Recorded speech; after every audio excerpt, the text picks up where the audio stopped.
Welcome back to Just the News, No Noise. If you can't tell, there has been a theme to the show tonight, and it is government accountability. But what about when it comes to COVID? We now know more about the extent to which the Biden administration used an Autopen to sign pardons, for example, Dr. Fauci's.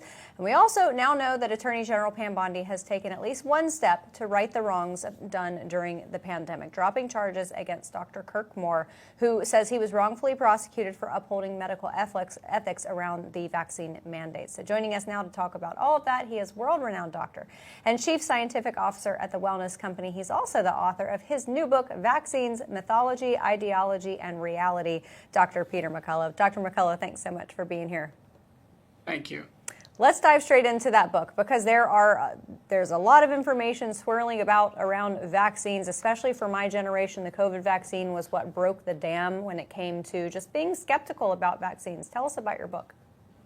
Boy, if you were around in the early 19th century or even early 20th centuries, and the issue of the day was smallpox or pertussis or polio, you would have found characters very similar to Anthony Fauci, including Edward Jenner and Louis Pasteur. Our research showed that, in fact, vaccines for the longest time have had a hubris about them. Lots of money, lots of fear campaigns, coercion, and sadly, vaccines not living up to what they've been sold to the population. So you've got to get a copy of the book. There really is, in a sense, a mythology and a vaccine religion that doctors and others now have followed. It's irrational and explains so much of what we've seen with COVID-19 vaccines. Yeah, no doubt. That's going to be a must read.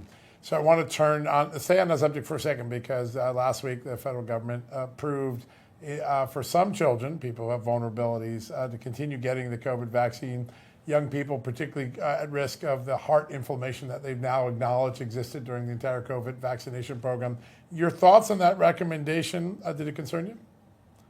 It's reckless. I'm a cardiologist. Let me tell you, let's say a child with Down syndrome who has congenital heart disease. This is the last thing you'd want that child to take, a vaccine that causes heart damage. If the heart is already weakened or it's already had surgery, it's far more likely to have consequences of the myocarditis, including heart failure or cardiac arrest. The FDA just rubber stamped these through. They promised there was going to be large prospective clinical trials. None of that was done. And now America is furious at this most recent approval. All right, let's stay on that for a moment, because Dr. Kirk Moore, the case against him has been dropped. This is a doctor who, in line with his medical ethics, felt, I think he did some disposing of vaccines and maybe injected saline instead. Case dropped. Is this a step in the right direction towards medical freedom? It's the justice that we all wanted to see, and great credit to Marjorie Taylor Greene and Tom Massey, Shannon Joy, and actually all the health freedom heroes that really got on the scene there. What we learned is this doctor gave patients a choice. They had informed consent. And yeah, he disposed of some vaccines. Do you know the United States government has dumped millions of doses down the drain because people don't want these vaccines? Yeah, so remarkable.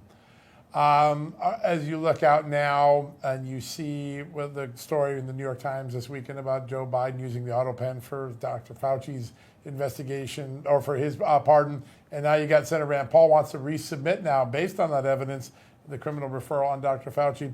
Do you think that Fauci's tenure and his actual decision making will get another look at the Justice Department, or has that water already passed the bridge? No, we need the referral, a special prosecutor assigned.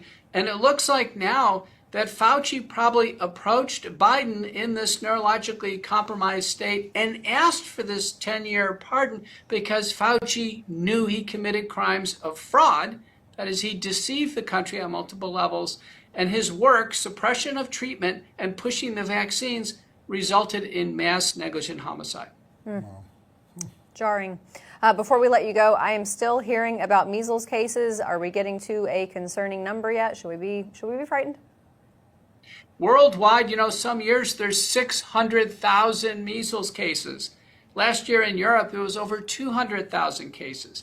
So if we're at 1,200 in the United States, not concerned at all. There's always going to be some cases of measles. and they occur in both those who've taken the vaccines and those who are unvaccinated. What people need to do is understand how to treat measles using, all the techniques that we have, and stop worrying about this. Worldwide, 600,000 cases, and we're making a big deal of 1,200 in the United States.